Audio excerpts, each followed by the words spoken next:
नमस्कार भाग्यदर्शन कार्यक्रम को आपण मानक बहुत बहुत स्वागत करुच्चे मु जशोश्री प्रज्ञा। आज आम कथा हबा कन्या राशि विषय रे शनि चलन रे कन्या राशि कौन रही प्रभाव। कन्या राशि जो मानकर अच्छी से मानकर सप्तम स्थान को शनि आसबे एवं आपणकर राशि को से सप्तम दृष्टि रे सीधा सड़क भाव रे देखिबे। आपणकर जातकर पंचम एवं षष्ठ भावर अधिपति सप्तम स्थान को आसुछंती एवं यह आपणकर जातकर से आपणकर नवम को देखिबे, आपण को देखिबे एवं यह सहित आपणकर चतुर्थ स्थान को मध्य देखिबे। प्रथम कथा होछि आपणकर जो माने लव लाइफ रे थिले से मानकर सेई थिरे टिके नाटकीय ढंगी रे बाहागर हबो, माने प्रस्ताव चलिबो हाँ नाई भितरे नाटकीय ढंगी रे टिके झामला ही बाहागर हबो। जदि आपण लव लाइफ रे थिले जहा को भल पाउथिले तांको सहित विवाह टिके ड्रामा हे कि हबो, किंतु हबो लेट रे हबो एवं प्रॉब्लम हे कि हबो। बिजनेस कार्य रे आपण आगो को बढ़िबे, विशेष भाव में तेलर बिजनेस, क्रोमाइट, आयरन, कोयला, हीरा व्यवसाय, लुहार जिनसर व्यवसाय, ये सब जिनस जो माने बिजनेस करथुले सेथि तांको सक्सेस बहुत मिलिबो।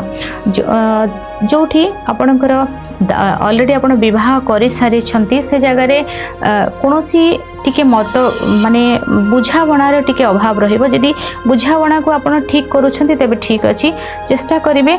आ सूर्यास्त परे बेसी झगड़ा हबो, माने मतभेद अविश्वास करिबा ए सब सूर्यास्त परे हबो। तेनु से जिंसटा को ना जेते बुझावणा ठीक करिवे से जिंस सेते ठीक रहिबो। आपणकर तळ पेट जंघ ये जो पार्ट रहा माने तळ पेटरू आपणकर जंघ जो पार्ट रहिला ना पेट तळ पेट एवं जंघ रहिला ये जो पार्ट रे ना किछि हेल्थ रे प्रॉब्लम किछि देखा दे पारे। सेई जगह रे किछि हेल्थ रहला बा आपन को जदि बयस हे जाइछि 60 ऊपर को हे जाइछि, विशेष भाव रे कोटी गोटे पाद खसी जिबा, अंटा माड़ हे जिबा बा अंटा रे जो बेल्ट बांधी की रखंती ना अंटार बैक साइड रो स्पाइनल रो प्रॉब्लम ये स्वास्थ्यगत समस्या ये टिके अधिक भाव रे आपनकर देखा देबो।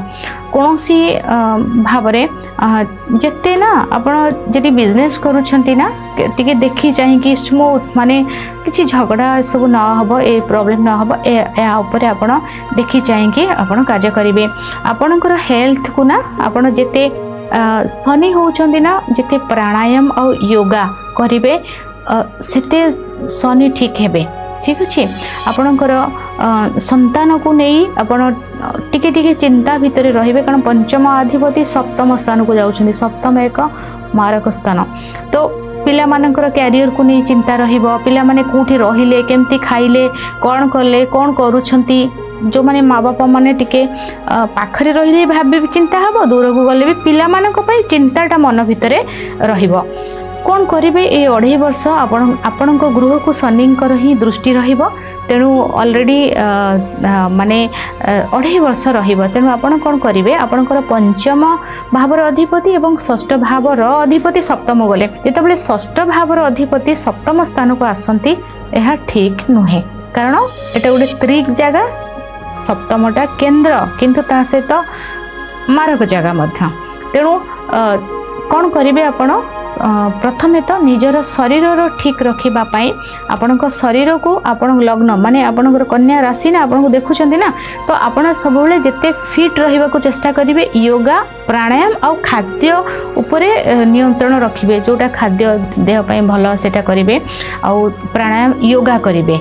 एवं एहा सहित माजे आपण मानकु कहूची आखि जेतेबेले आखिर जो काजल लगांती नी डबार जो काजल अच्छे से काजल को से कला को ना आपण अमावास्या दिन हो बा शनिवार रे माँ काली को कज्जल कला चूड़ी कला शाढ़ी माने कौन सी कला राशि लड्डू तो कज्जल अर्पण करेंगे। विशेष भाव में कला जिनस जहाँ माँ को शंखा कला शंखा अच्छी तो अर्पण करेंगे। माने नील अपराजिता माँ काली को अर्पण करेंगे शनिवार रे एवं माँ कालींकर मंदिर रे किछि सेवा कार्य करिवे, यह आपणक पई बहुत शुभ रहिबो। आज समय हो जाइछि, भाग्यदर्शन कार्यक्रम को एठी रखुछि, विदाय नउछि, नमस्कार।